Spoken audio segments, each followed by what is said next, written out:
Hi everyone, today's question is take a pause and if you know the correct answer, please post it in the comments below. Which of the following statement is correct? जो ये ऐसा लिखा होता है ना, correct, incorrect, accept, उनको underline कर लेना होता है.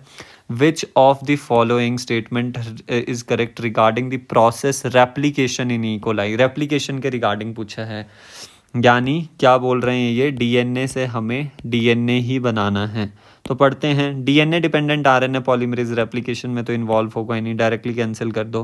डीएनए डिपेंडेंट डीएनए पॉलीमरेज, देखो जो आपके पास रेप्लिकेशन है ना वो कौन करेगा? Replication DNA dependent DNA polymerase क्यों करता है? इसके पीछे रीज़न क्या है? बिकॉज जो आपके पास देखो ये पेरेंटल स्ट्रैंड है 5 प्राइम 3 प्राइम और ये दूसरा पेरेंटल स्ट्रैंड है 3 प्राइम 5 प्राइम. अब ये दोनों सेपरेट हो गए और इन पे न्यू डीएनए स्ट्रैंड बन रहा है. इस पे भी न्यू डीएनए स्ट्रैंड, इस पे भी न्यू डीएनए स्ट्रैंड. बट जो ये न्यू डीएनए स्ट्रैंड बन रहे हैं ये किसके कॉम्प्लीमेंट्री है? ये एग्जिस्टिंग डीएनए टेम्पलेट जो है, डीएनए पेरेंट स्ट्रैंड जो है उनके कॉम्प्लीमेंट्री बन रहा है. दैट्स वाई जो पॉलीमरेज है वो न्यूक्लियोटाइड्स डीएनटीपीज को ऐड करेगा किस बेसिस पे? जो ऑलरेडी एग्जिस्टिंग डीएनए टेम्पलेट है. दैट्स वाई इस पॉलीमरेज का नाम डीएनए डिपेंडेंट डीएनए पॉलीमरेज हुआ. बता दो कि यूकैरियोट्स में मेन रेप्लिकेटिंग डीएनए पॉलीमरेज कौन सा है? So it is actually DNA polymerase. बोलो जल्दी, 1 2 3 4 5 कौन सा है? 5 4 3 2 1 कौन सा है? जल्दी बताओ. डीएनए पॉलीमरेज 3 है basically, right. This is the main replicating enzyme. चलो बैक टू द क्वेश्चन.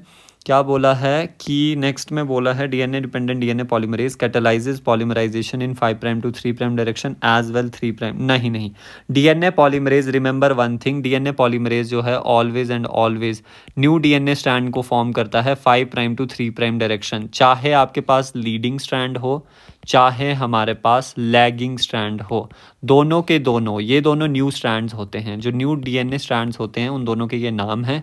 दोनों ही हमारे पास 5 प्राइम टू 3 प्राइम डायरेक्शन में फॉर्म होते हैं, राइट. तो ये तो गलत हो गया, ये भी गलत है. Next question, next option is DNA dependent DNA polymerase catalyses polymerisation in 5 prime to 3 prime direction.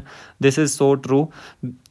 Only and only 5 prime to 3 prime direction में ही वो फॉर्म करेगा. Next is DNA dependent DNA polymerase catalyses polymerisation in one direction which is 3 prime to 5 prime. नहीं, ऐसा ज़रूर हो सकता था कि अगर ये बोलते पॉलीमराइजेशन की जगह ये लिखते रीड पेरेंटल स्ट्रैंड को वो रीड जो करते हैं ना वो 3 प्राइम टू 5 प्राइम डायरेक्शन में ही करते हैं only, and synthesise 5 prime to 3 prime direction में, right. For more such videos and concepts, do like, share and subscribe.